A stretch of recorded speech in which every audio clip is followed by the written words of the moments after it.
Salam jumpa, bertemu lagi dengan saya Filipina Agustina Kale, calon guru penggerak Angkatan 4 dari SMA Negeri 2 Kupang Timur, Kabupaten Kupang, Provinsi Nusa Tenggara Timur.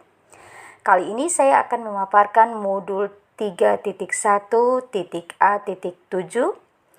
demonstrasi kontekstual. Bagaimana caranya menjalankan pengambilan keputusan sebagai pemimpin pembelajaran dalam jurnal monolog.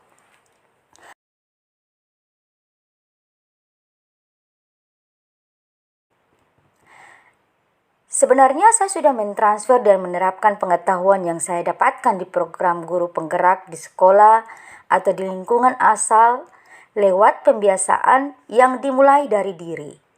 Sosialisasi secara luring maupun daring. Sosialisasi di media sosial seperti Facebook, WhatsApp, dan channel YouTube. Serta yang paling penting adalah melalui aksi nyata yang melibatkan kepala sekolah, guru, tenaga kependidikan, komunitas praktisi, dan murid, juga keluarga di rumah.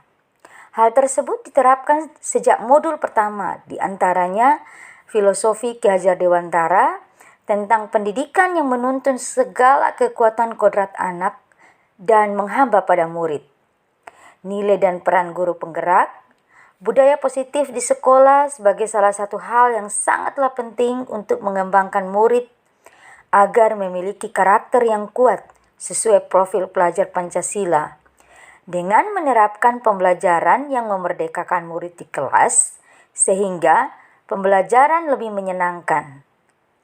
Pembelajaran berdiferensiasi untuk memaksimalkan potensi murid melalui pemetaan keperluan belajarnya berdasarkan minat, kesiapan belajar, dan juga profil belajar murid yang menghasilkan produk pemahaman sesuai dengan minat dan bakatnya, serta pembelajaran sosial dan emosional yang memberikan pemahaman, penghayatan, dan kemampuan untuk mengelola emosi, menetapkan dan mencapai tujuan positif, serta menunjukkan empati kepada orang lain.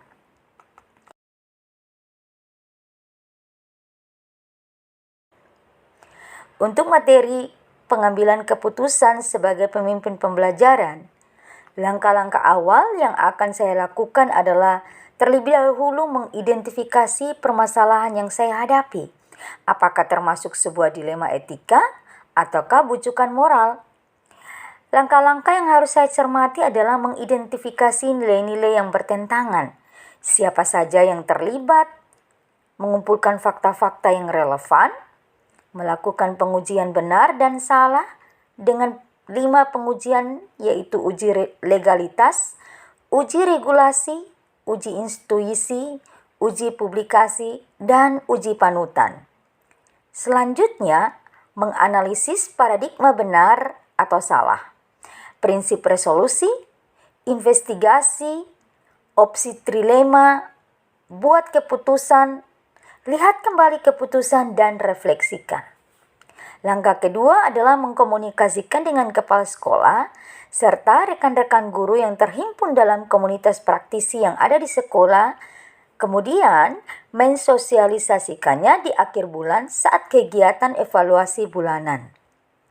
Keberhasilan seorang pemimpin dalam mengemban salah satu tugas tersulit adalah mengambil suatu keputusan yang efektif.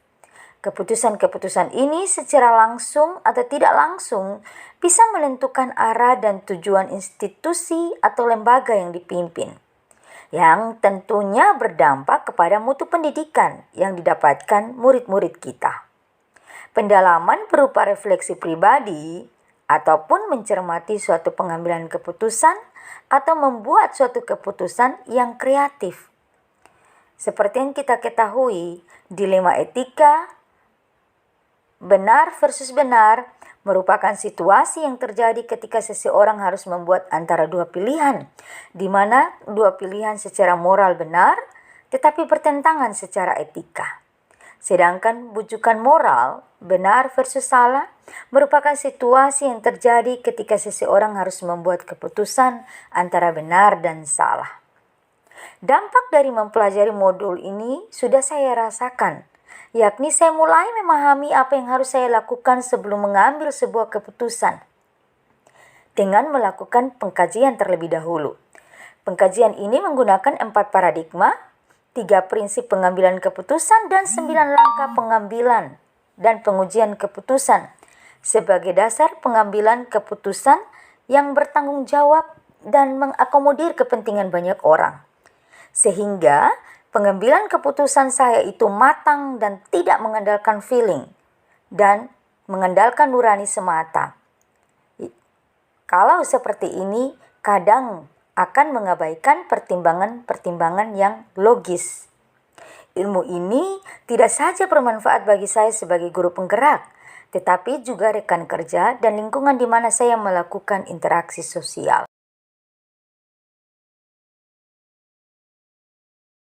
Penerapan langkah-langkah tersebut dimulai dari diri saya terlebih dahulu. Sejak menerima materi ini, Rabu 13 April 2022, dengan menganalisis permasalahan yang sementara saya hadapi. Kegiatan selanjutnya adalah sosialisasi materi pengambilan keputusan sebagai pemimpin pembelajaran, disosialisasikan di skop yang lebih kecil terlebih dahulu lewat media WhatsApp group, komunitas praktisi yang terdiri dari Korwas dan kepala sekolah sebagai wadah komunitas praktisi, dan mereka adalah badan penasihat dan beberapa rekan guru. Pada hari Kamis 14 April 2022, setelah saya mendapat materinya. Kegiatan selanjutnya, Vikon dengan fasilitator dan mempelajari modul secara seksama, dan kemudian sosialisasi dilanjutkan pada kegiatan evaluasi bulanan sebagai salah satu agenda penting karena dihadiri oleh kepala sekolah, para wakasek, dan semua guru dan tenaga kependidikan yang akan dilaksanakan hari Sabtu 30 April 2022.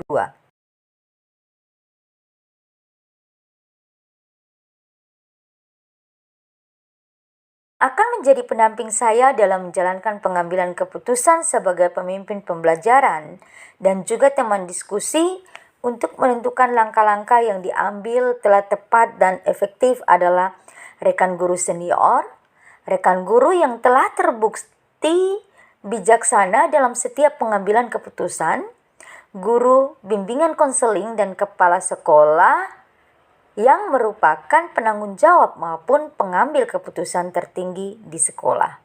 Demikian paparan saya. Salam guru penggerak.